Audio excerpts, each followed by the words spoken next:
Okay, so today I was gonna do another video and do some cleaning. We're gonna do a little cleaning today and a little coffee talk, a little chit chat about some things here.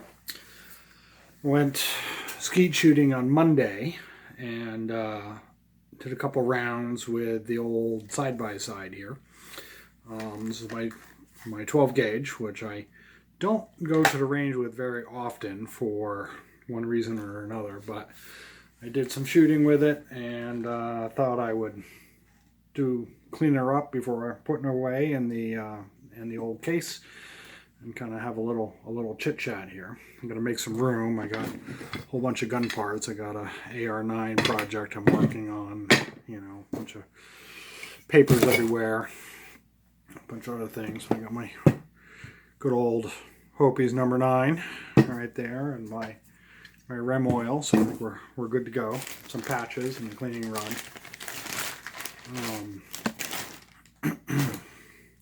The shotgun I used was, in my first video I did a video on side-by-side shotguns, and I really do like side-by-sides. I think it's kind of interesting when I go to the range, and I get a lot of weird looks from people when I break out the side-by-side. Somebody always has to comment on it, which is always kind of fun in sort of a weird way. But this is my Yildiz 12 gauge. I think in the other video, my first video, we discussed some of it. I really like the wood on it. You can see the wood has really got some nice figure. The engraving's really nice, and I think they're affordable shotguns, and they really are quite nice to shoot with. They feel really good. They have a nice double hook greener system, and they have really nice. The 12 gauge has got a steel receiver. The lighter guns have a aluminum receiver, but these are actually kind of a lot of fun. Fun to shoot. They're really enjoyable, and I don't have my choke tube wrench here. Just a second, let me get that.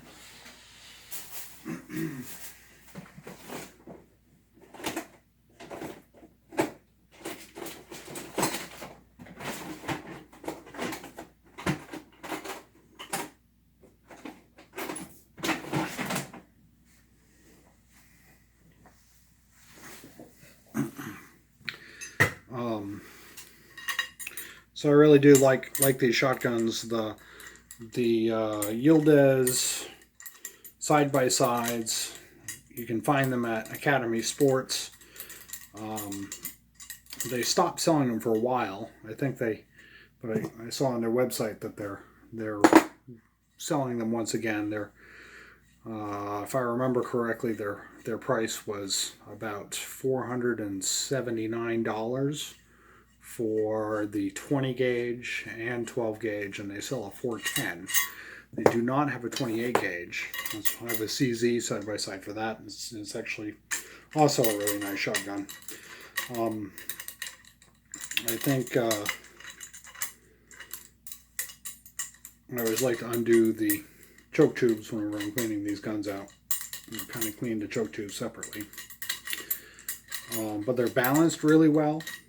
They're pretty good quality. I have not had any problems with them. If you Google them on YouTube, sometimes you'll see people complaining about this or that. I've heard horror stories about how the trigger guard would fall off on them after just a day or two. But to be honest with you, I have not had any problems, and I've had mine for my set for a couple of years. The very first one I bought was the 410, and I bought for my wife, and she fell in love with it, and still likes to use it. So that's kind of nice. So I bought the 20 and I bought the 12. They do make a 28 gauge over and under, but they do not make a 28 gauge side-by-side. I don't know why.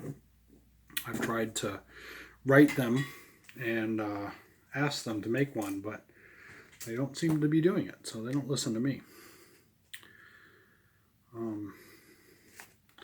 But anyway, the good news about gun cleaning is you can take some time, a little bit of peace and quiet, think about things while you're doing it. shooting a side-by-side shotgun is definitely interesting. It takes a little getting used to.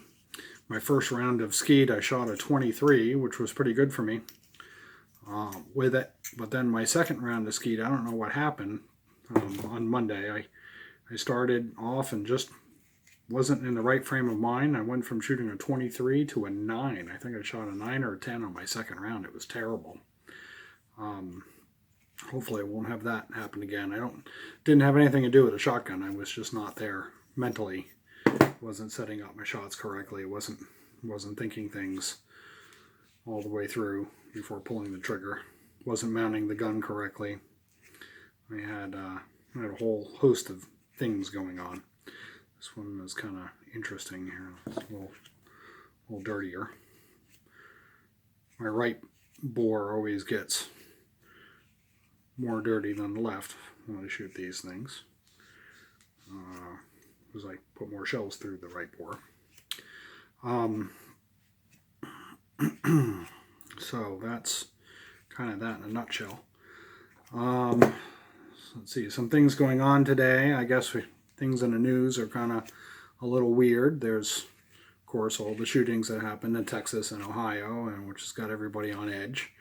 I got some feelings about the gun laws. I don't think that they should be passing any of the red flag laws, but you know, that seems a little weird, but I don't think that we can avoid it. I think that if the Democrats got into office and started banning guns, it would be the best thing in the world for the gun industry. They always carry on about how they're really flat right now. Gun sales are down. AR-15 sales are flat because they're really saturated market. I think everybody that would ever want an AR-15 has one. I remember I used to sell them by the passel when I was working as a gun dealer. I think that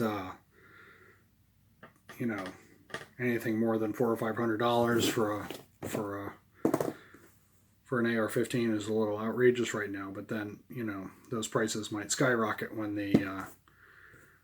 if there's going to be another impending ban. You'll see them shoot right up to $1,500 again, which is a little outrageous for those guns because they really are, a light shooting, a light recoiling gun.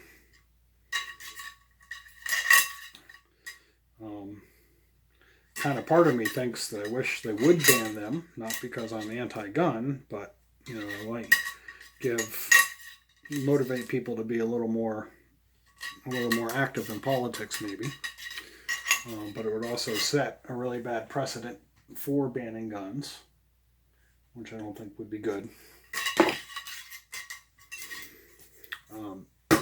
We got to be careful about that because first thing they do is they ban the AR-15, and then they're going to be banning side-by-side shotguns, and that won't be good.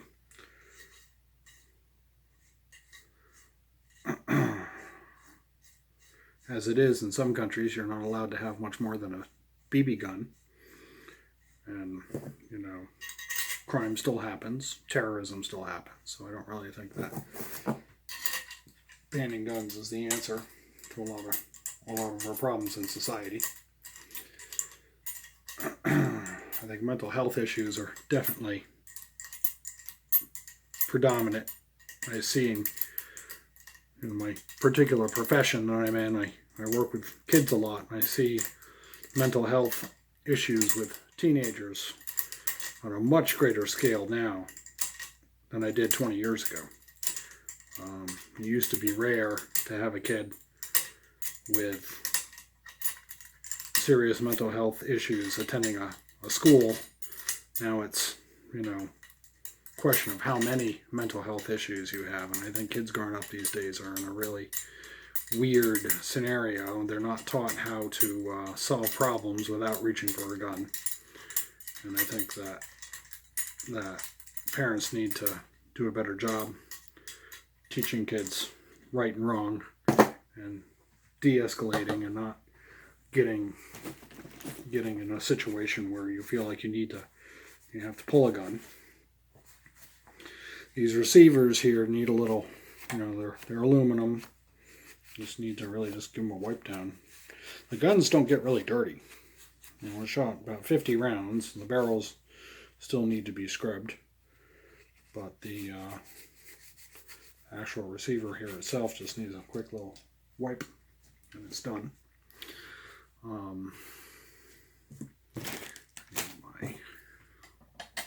My brush. I would think that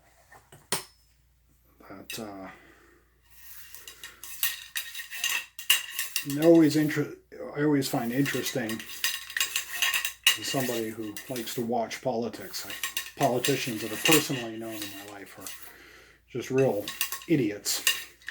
People that gravitate to that career field always seem to be, you know, they seem to talk a lot and know nothing that they're talking about. And I think that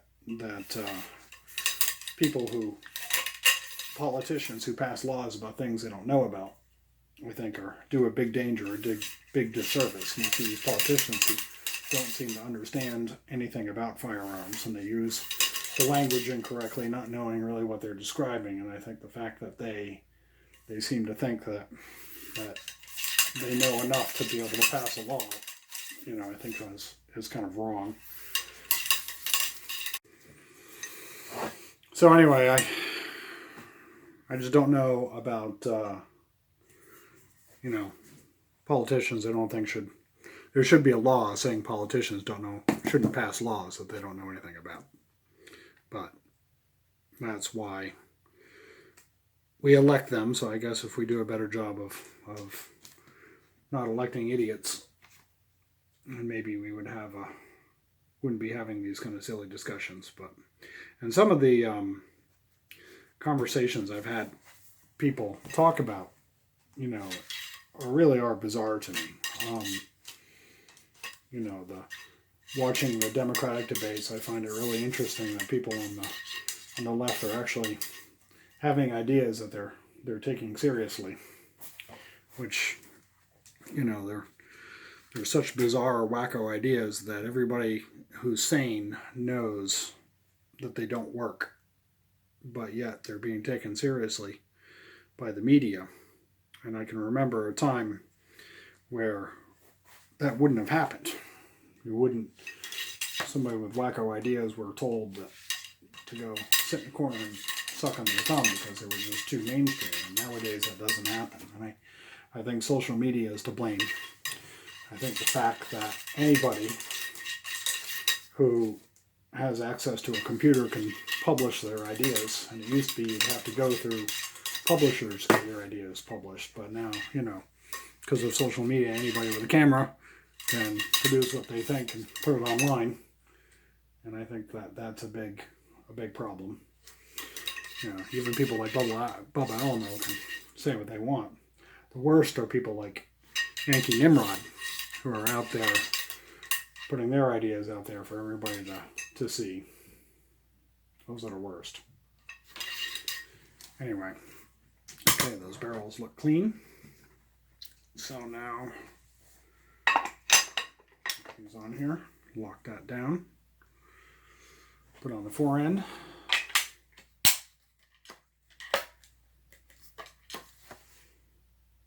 There you go, a nice clean gun. Now we'll give it a little oil. Our Turkish shotgun is ready for another round of looking. Here. Spread the oil out over the barrel.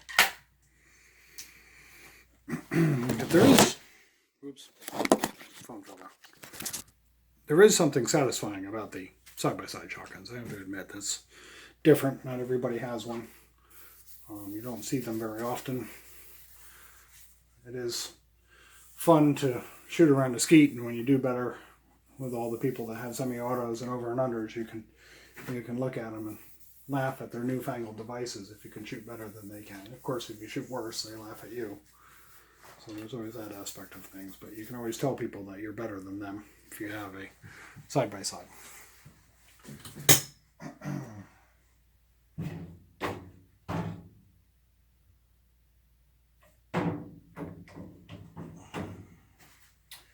Okay, so that one's clean.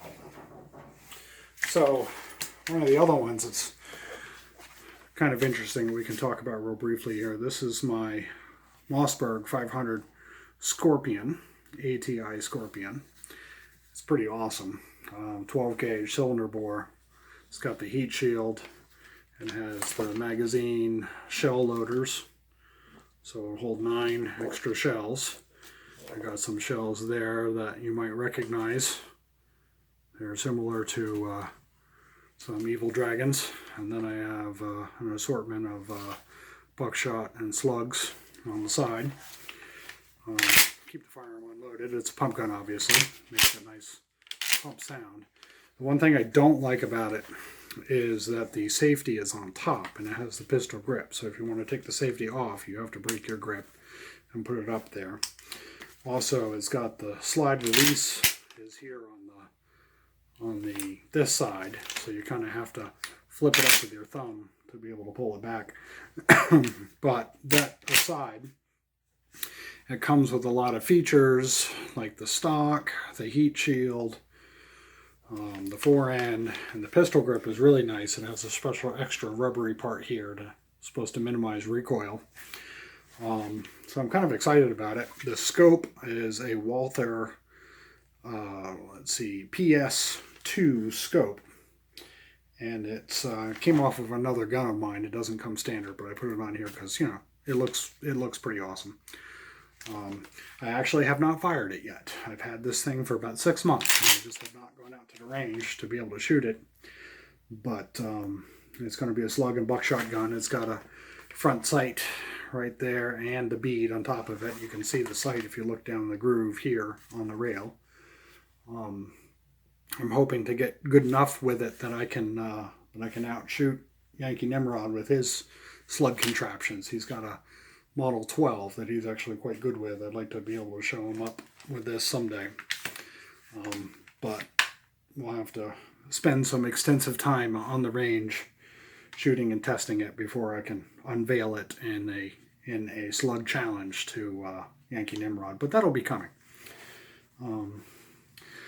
But that's really it. So thank you very much for tuning in. Please like, subscribe, and share.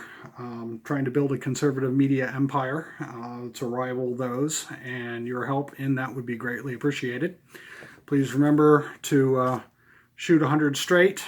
Enjoy your afternoon and tune in again. Thank you.